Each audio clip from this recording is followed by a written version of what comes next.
प्यारे भक्तों, भगवान श्री हरि विष्णु को धन, ऐश्वर्य और समृद्धि का स्रोत माना गया है और उनकी कृपा से धन, सुख और सफलता की कभी कमी नहीं होती। यदि आप आर्थिक तंगी, कर्ज और धन की कमी से परेशान हैं, तो भगवान विष्णु का यह मंत्र आपके लिए चमत्कारी साबित हो जाएगा। इस मंत्र के नियमित 108 बार जाप करने से व्यापार और करियर में अपार उन्नति प्राप्त होने लगेगी। घर में स्थायी रूप से लक्ष्मी का वास होने लगेगा। सभी प्रकार की नकारात्मकता और आर्थिक बाधाएं समाप्त हो जाएंगी। जो भी भक्त सच्चे मन से विष्णु जी के इस मंत्र का जाप करता है, उसे अपने जीवन में धन और सफलता की कभी कमी नहीं आती है। इसलिए प्यारे भक्तों, इस मंत्र का जाप अवश्य करें। यह मंत्र बहुत ही चमत्कारी और अद्भुत मंत्र है। इस मंत्र का प्रभाव तुरंत ही दिखाई देने लगता है। इस मंत्र को आपको नियमित 108 बार जाप करना है। अगर आप भगवान विष्णु का आशीर्वाद प्राप्त करना चाहते हैं तो इस वीडियो को लाइक और चैनल को सब्सक्राइब जरूर कर दीजिए और कमेंट बॉक्स में जय विष्णु अवश्य लिख दीजिए। तो चलिए भक्तों, मंत्र का जाप करना प्रारंभ करते हैं।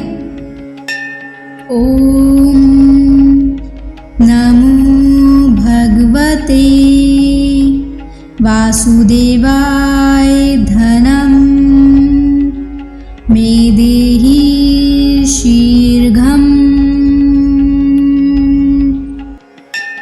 ओम नमो भगवते वासुदेवाय धनम मे देहि शीघ्रम्।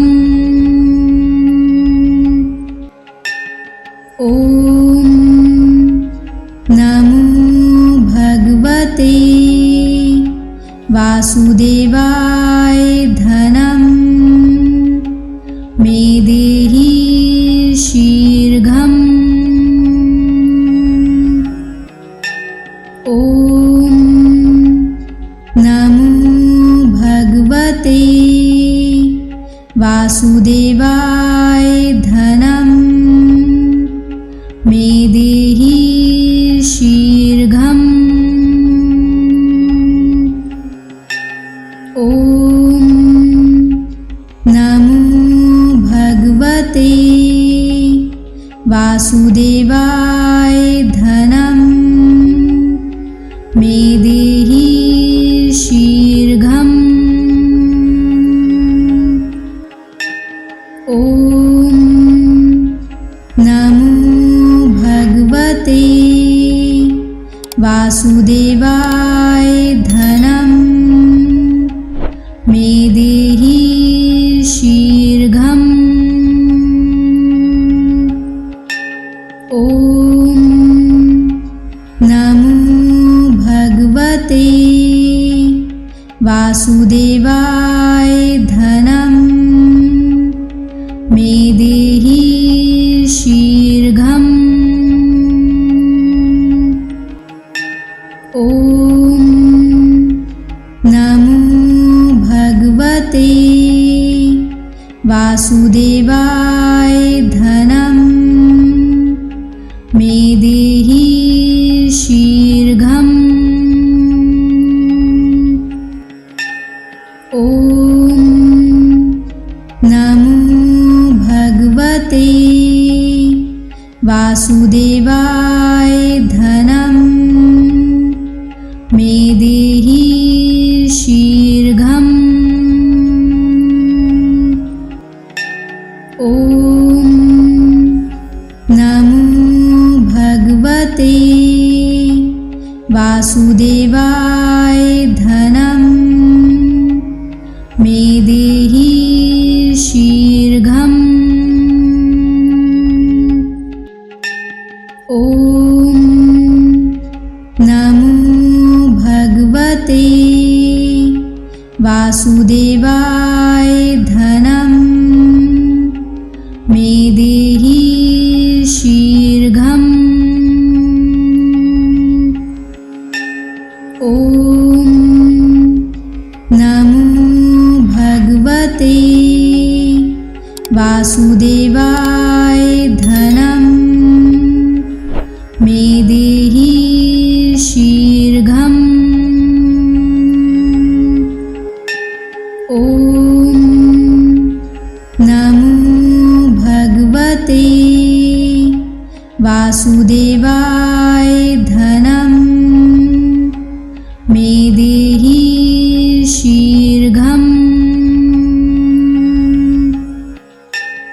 ॐ नमो भगवते वासुदेवाय धनं मे देहि शीघ्रम्। ॐ नमो भगवते वासुदेवाय धनं मे देहि शीघ्रम्। ॐ नमो भगवते वासुदेवाय धनं मे देहि शीघ्रम्। ॐ नमो भगवते वासुदेवाय धनं मे देहि शीघ्रम्। ॐ नमो भगवते वासुदेवाय धनं मे देहि शीघ्रम्। ॐ नमो भगवते वासुदेवाय धनं मे देहि शीघ्रम्। ॐ नमो भगवते वासुदेवाय धनं मे देहि शीघ्रम्। ॐ नमो भगवते वासुदेवाय धनं मे देहि शीघ्रम्। ॐ नमो भगवते वासुदेवाय धनं मे देहि शीघ्रम्। ॐ नमो भगवते वासुदेवाय धनं मे देहि शीघ्रम्। ॐ नमो भगवते वासुदेवाय धनं मे देहि शीघ्रम्। ॐ नमो भगवते वासुदेवाय धनं मे देहि शीघ्रम्। ॐ नमो भगवते वासुदेवाय धनं मे देहि शीघ्रम्। ॐ नमो भगवते वासुदेवाय धनं मे देहि शीघ्रम्। ॐ नमो भगवते वासुदेवाय धनं मे देहि शीघ्रम्। ॐ नमो भगवते वासुदेवाय धनं मे देहि शीघ्रम्। ॐ नमो भगवते वासुदेवाय धनं मे देहि शीघ्रम्। ॐ नमो भगवते वासुदेवाय धनं मे देहि शीघ्रम्। ॐ नमो भगवते वासुदेवाय धनं मे देहि शीघ्रम्। ॐ नमो भगवते वासुदेवाय धनं मे देहि शीघ्रम्। ॐ नमो भगवते वासुदेवाय धनं मे देहि शीघ्रम्। ॐ नमो भगवते वासुदेवाय धनं मे देहि शीघ्रम्। ॐ नमो भगवते वासुदेवाय धनं मे देहि शीघ्रम्। ॐ नमो भगवते वासुदेवाय धनं मे देहि शीघ्रम्। ॐ नमो भगवते वासुदेवाय धनं मे देहि शीघ्रम्। ॐ नमो भगवते वासुदेवाय धनं मे देहि शीघ्रम्। ॐ नमो भगवते वासुदेवाय धनं मे देहि शीघ्रम्। ॐ नमो भगवते वासुदेवाय धनं मे देहि शीघ्रम्। ॐ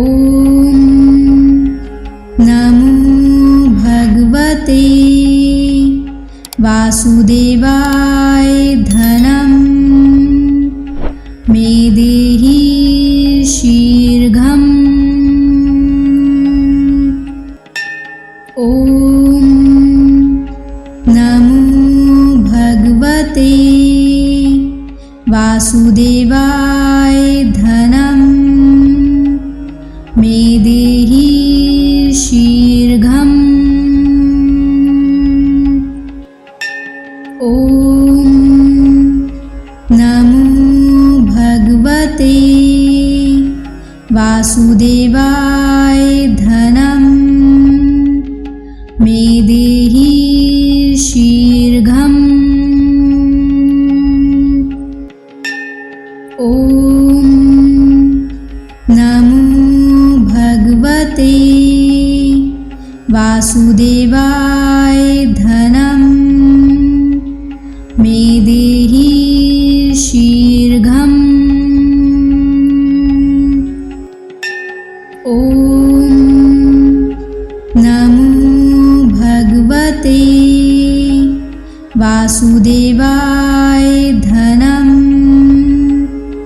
मे देहि शीर्घम्। ॐ नमो भगवते वासुदेवाय धनं मे देहि शीर्घम्। ॐ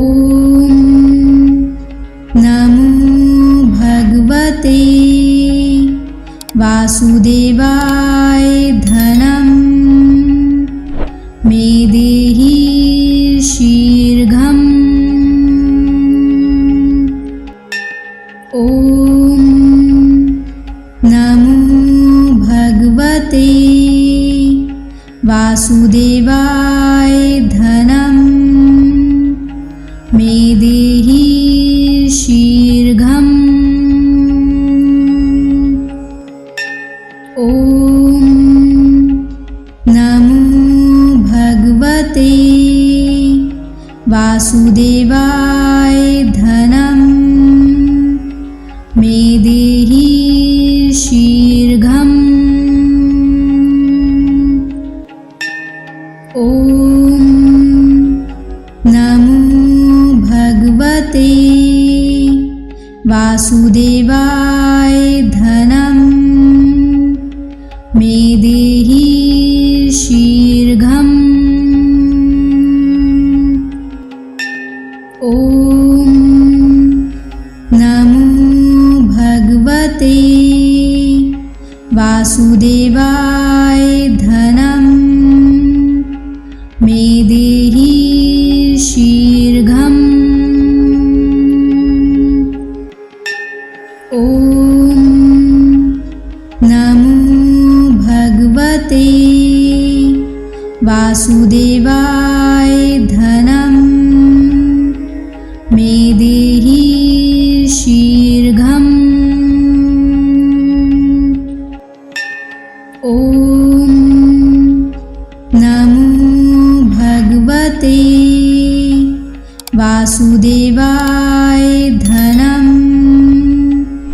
मे देहि शीर्घम्। ॐ नमो भगवते वासुदेवाय धनं मे देहि शीर्घम्। ॐ नमो भगवते वासुदेवाय धनं मे देहि शीर्घम्। ॐ नमो भगवते वासुदेवाय धनं मे देहि शीर्घम्। ॐ नमो भगवते वासुदेवाय धनं मे देहि शीर्घम्। ॐ नमो भगवते वासुदेवाय धनं मे देहि शीर्घम्। ॐ नमो भगवते वासुदेवाय धनं मे देहि शीर्घम्। ॐ नमो भगवते वासुदेवाय धनं मे देहि शीर्घम्। ॐ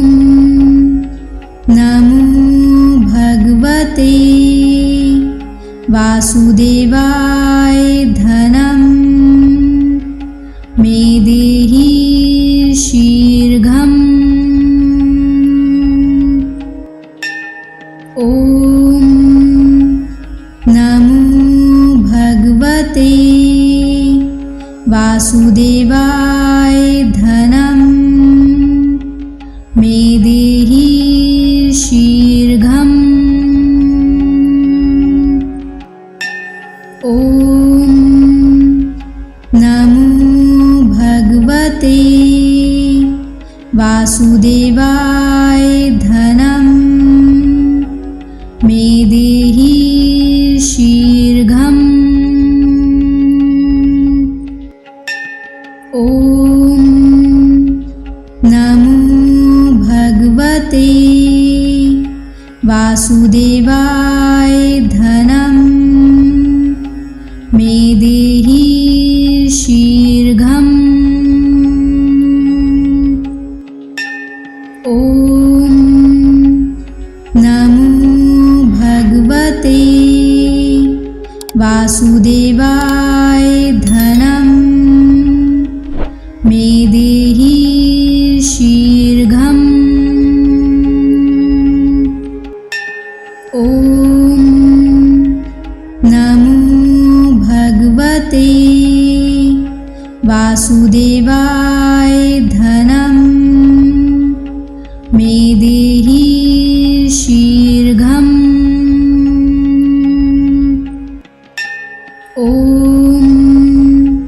नमो भगवते वासुदेवाय धनं मे देहि शीघ्रम्। ॐ नमो भगवते वासुदेवाय धनं मे देहि शीघ्रम्। ॐ नमो भगवते वासुदेवाय धनं मे देहि शीघ्रम्। ॐ नमो भगवते वासुदेवाय धनं मे देहि शीघ्रम्। ॐ नमो भगवते वासुदेवाय धनं मे देहि शीघ्रम्। ॐ नमो भगवते वासुदेवाय धनं मे देहि शीघ्रम्। ॐ नमो भगवते वासुदेवाय धनं मे देहि शीघ्रम्। ॐ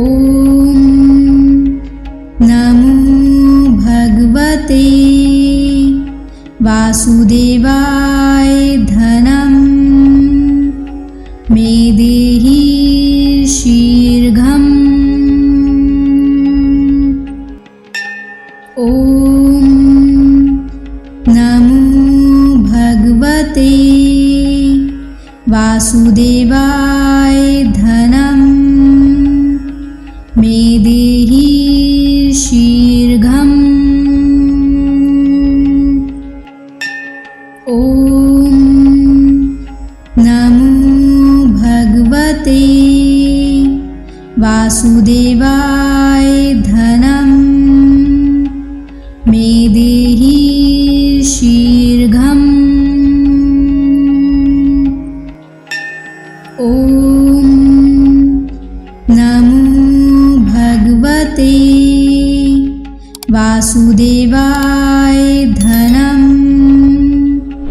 मे देहि शीघ्रम्।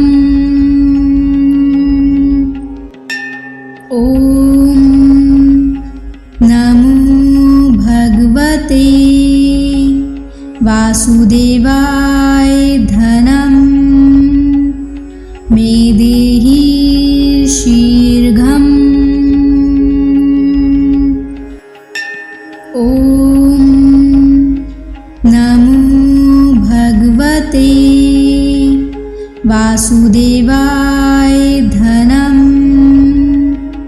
मे देहि शीघ्रम्।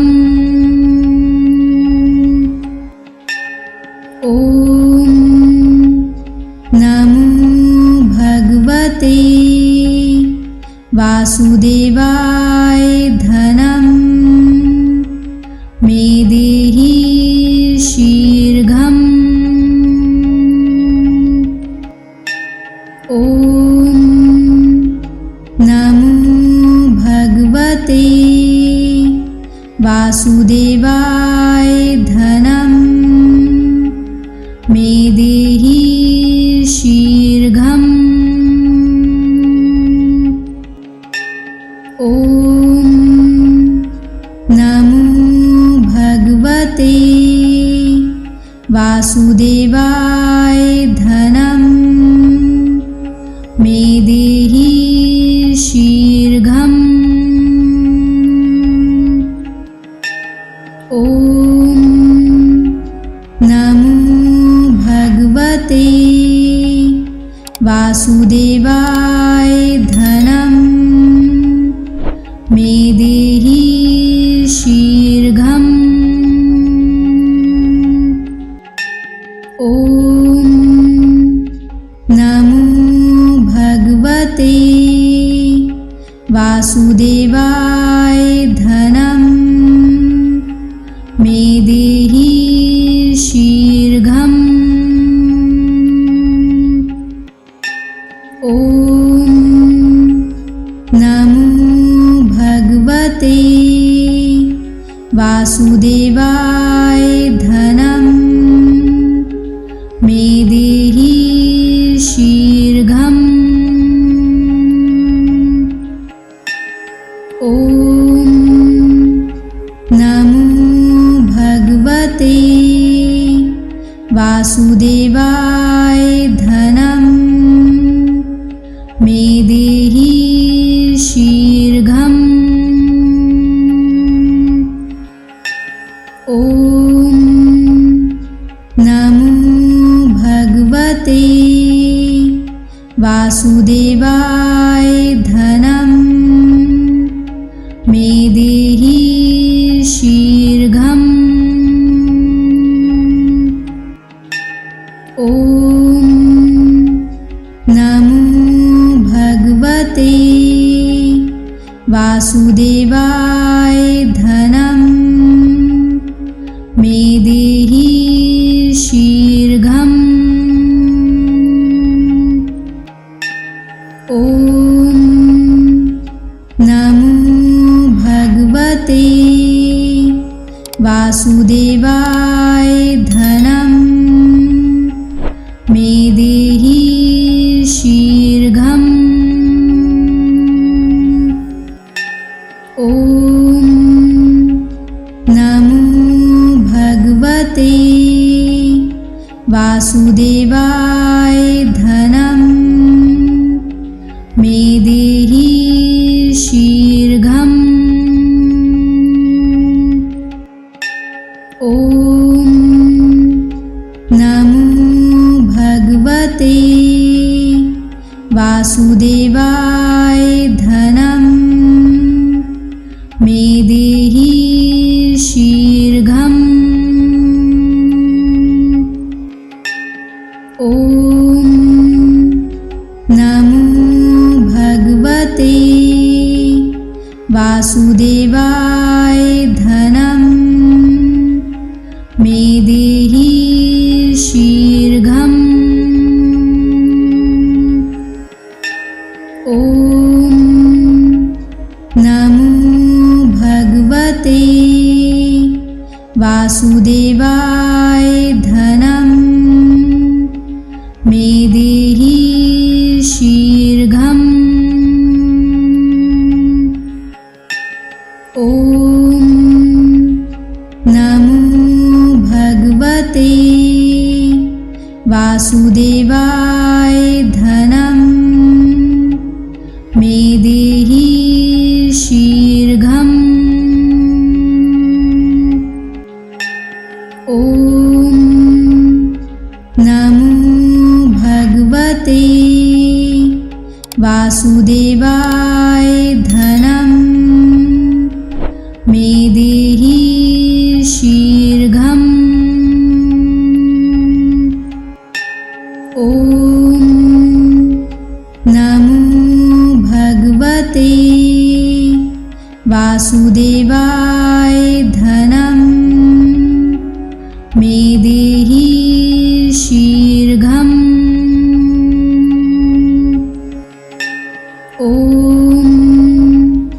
नमो भगवते वासुदेवाय धनं मे देहि शीघ्रम्। ॐ नमो भगवते वासुदेवाय धनं मे देहि शीघ्रम्। ॐ नमो भगवते वासुदेवाय धनं मे देहि शीघ्रम्। ॐ नमो भगवते वासुदेवाय धनं मे देहि शीघ्रम्। ॐ नमो भगवते वासुदेवाय धनं मे देहि शीघ्रम्। ॐ नमो भगवते वासुदेवाय धनं मे देहि शीघ्रम्। ॐ नमो भगवते वासुदेवाय धनं मे देहि शीघ्रम्। ॐ नमो भगवते वासुदेवाय धनं मे देहि शीघ्रम्। ॐ नमो भगवते वासुदेवाय धनं मे देहि शीघ्रम्। ॐ नमो भगवते वासुदेवाय धनं मे देहि शीघ्रम्। ॐ नमो भगवते वासुदेवाय धनं मे देहि शीघ्रम्। ॐ नमो भगवते वासुदेवाय धनं मे देहि शीघ्रम्। ॐ नमो भगवते वासुदेवाय धनं मे देहि शीघ्रम्। ॐ नमो वासुदेवाय धनं मे देहि शीघ्रम्। ॐ नमो भगवते वासुदेवाय धनं मे देहि शीघ्रम्। ॐ नमो भगवते वासुदेवाय धनं मे देहि शीघ्रम्। ॐ नमो भगवते वासुदेवाय धनं मे देहि शीघ्रम्। ॐ नमो भगवते वासुदेवाय धनं मे देहि शीघ्रम्। ॐ नमो भगवते वासुदेवाय धनं